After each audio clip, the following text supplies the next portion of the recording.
Hello दोस्तों, मैं अमन एक बार फिर से स्वागत करता हूं आप लोगों का आपके अपने यूट्यूब चैनल में। दोस्तों, आज की इस वीडियो में मैं आपको डीएनए से संबंधित बहुत सी जानकारी देने वाला हूं। डीएनए से संबंधित बहुत से आपके डाउट्स क्लियर करने वाला हूं। वैसे आप लोगों ने डीएनए के बारे में तो सुना ही होगा। वैसे डीएनए का नाम सुनते ही कई लोगों के मन में अपराध की लहर दौड़ने लग जाती है कि डीएनए का उपयोग करके हम अपराधियों को पकड़ सकते हैं। दोस्तों, डीएनए के बारे में बहुत सी ऐसी बातें हैं जो शायद आप लोगों में से कई लोगों को पता नहीं हो। तो दोस्तों, आज की वीडियो बहुत नॉलेजफुल और हेल्पफुल होने वाली है और वीडियो के एंड में चल के मैं आप लोगों को डीएनए से संबंधित एक ऐसा फैक्ट बताऊंगा जो शायद आप लोगों में से कई लोगों को पता नहीं होगा। तो गाइज, आज की वीडियो को लास्ट तक देखिएगा क्योंकि आज की वीडियो बहुत नॉलेजफुल होने वाली है। तो चलिए दोस्तों, बिना किसी कोई टाइम वेस्ट किए और बिना कोई बकवास के आज की इस वीडियो को हर बार की तरह शुरू करते हैं। दोस्तों, डीएनए बोला जाए तो डीएनए बिल्कुल वैसा ही कार्य करता है जैसी हमारी जन्म कुंडली होती है। जी हाँ दोस्तों, जैसे ज्योतिष के पास हमारी जन्म कुंडली होती है, ज्योतिष बताता है कि जो आपकी जन्म कुंडली में लिखा है वैसे ही आपके जीवन में होगा। उसी प्रकार हमारा डीएनए भी होता है, यानी जो डीएनए में लिखा होता है वही हमारा शरीर में उसी का असर होता है। सेम उसी प्रकार हमारा शरीर भी बनता है। अब ये बात अलग है कि ज्योतिष जो जन्म कुंडली के आधार पर बताता है उसमें से कितनी बात सही होती है और कितनी बात गलत होती है। यानी कि कहा जाए कि जो चीज़ें ज्योतिष बताता है उसमें से 100% कन्फर्म नहीं है कि जो चीज़ें ज्योतिष बताता है वो चीज़ें हमारे जीवन में होती है या नहीं होती है। ये केवल इत्तिफाक होता है, जो ज्योतिष की कही हुई कुछ बातें हमारे जीवन में उसी प्रकार से हो जाती हैं। लेकिन बात करें डीएनए की, तो डीएनए में जो लिखा होता है वही हमारे शरीर में होता है। यानी कि डीएनए कुंडली की तरह तो कार्य करता है लेकिन ज्योतिष की बातों की तरह नहीं। यानी कि जो डीएनए में होगा वो हमारे शरीर में होना निश्चित है। कहा जाए तो डीएनए बिल्कुल हमारे शरीर के इंस्ट्रक्शन मैनुअल की तरह ही कार्य करता है। जो डीएनए में होगा वही हमारे शरीर में होगा। जो हमारे इंस्ट्रक्शन मैनुअल से ही हमारे पूरे शरीर का निर्माण होता है। हमारे शरीर का पूरा तय होता है कि हमारे शरीर में क्या होगा क्या नहीं होगा। कहा जाए तो मैनुअल इंस्ट्रक्शन से ही पता चलता है कि हमारी आंखों का रंग कैसा होगा, हमारी बॉडी किस प्रकार से होगी, कितना स्ट्रांग हमारा शरीर होगा, वगैरह वगैरह। जो भी है सारा मैनुअल इंस्ट्रक्शन की वजह से ही होता है। अब दोस्तों, आप लोगों ने जीन्स के बारे में तो सुना ही होगा। अब मैं ये पैंट वाली जीन्स की बात नहीं कर रहा हूँ, बल्कि ये डीएनए के कुछ हिस्सों को ही जीन्स कहते हैं। आप लोगों में से कई लोगों ने या लगभग सभी लोगों ने सुना होगा कि कई लोग कहते हैं कि आपका चेहरा बिल्कुल आपके मम्मी पापा पे गया है।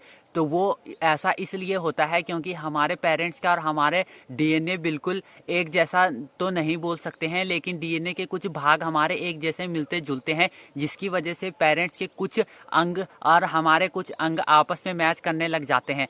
जी हाँ दोस्तों, बिल्कुल अगर हम बात करें तो एक जैसा तो डीएनए बिल्कुल नहीं होता है। कहा जाए तो जैसा हर चीज़ का अलग सा अपना ब्रह्मांड होता है, जैसे तारों का अपना अलग ब्रह्मांड होता है, वैसे किसी चीज़ का ब्रह्मांड नहीं हो सकता है। उसी प्रकार से हमारा डीएनए भी सिर्फ हमारा डीएनए होता है, वो किसी से मैच नहीं होता है। चाहे कितना भी खून का रिश्ता हो, वो बिल्कुल सेम नहीं होता है। डीएनए के कुछ भाग ही आपस में मैच करते हैं, जिसकी वजह से पेरेंट्स के कुछ अंग और हमारे कुछ अंग आपस में मिलते जुलते हैं, यानी कि सेम सेम लगते हैं।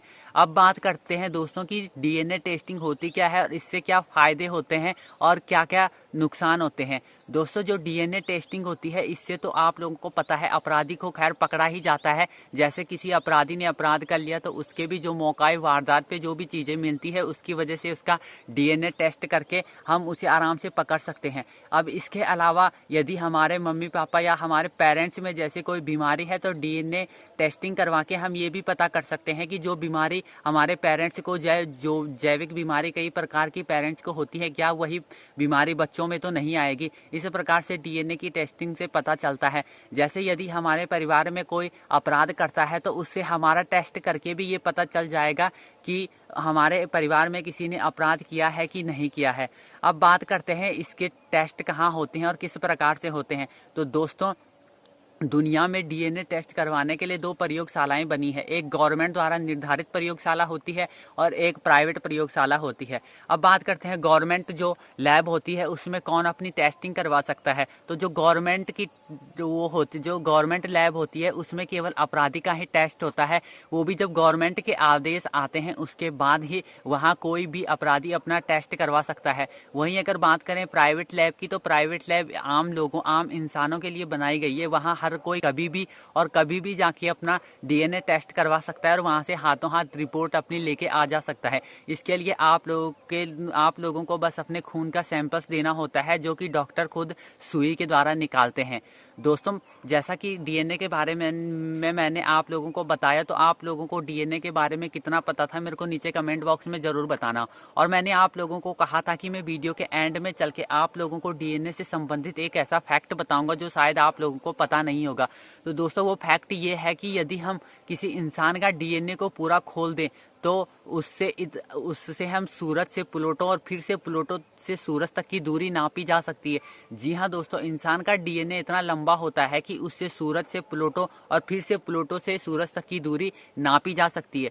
दोस्तों, आप लोगों को आज की ये वीडियो कैसी लगी मेरे को नीचे कमेंट बॉक्स में ज़रूर बताना। इसके साथ में अगर वीडियो अच्छी लगी तो वीडियो को लाइक और शेयर ज़रूर करना। साथ में जो लोग चैनल पर नए हैं, चैनल को सब्सक्राइब करके बेल आइकन को प्रेस कर लेना, ताकि आगे भी आप लोगों को ऐसी मज़ेदार और इंटरेस्टिंग नॉलेजफुल वीडियो इस चैनल पर मिलती रहे। सो गाइस, बहुत जल्द हाजिर होंगे एक नई और मज़ेदार वीडियो लेके। तब तक के लिए धन्यवाद।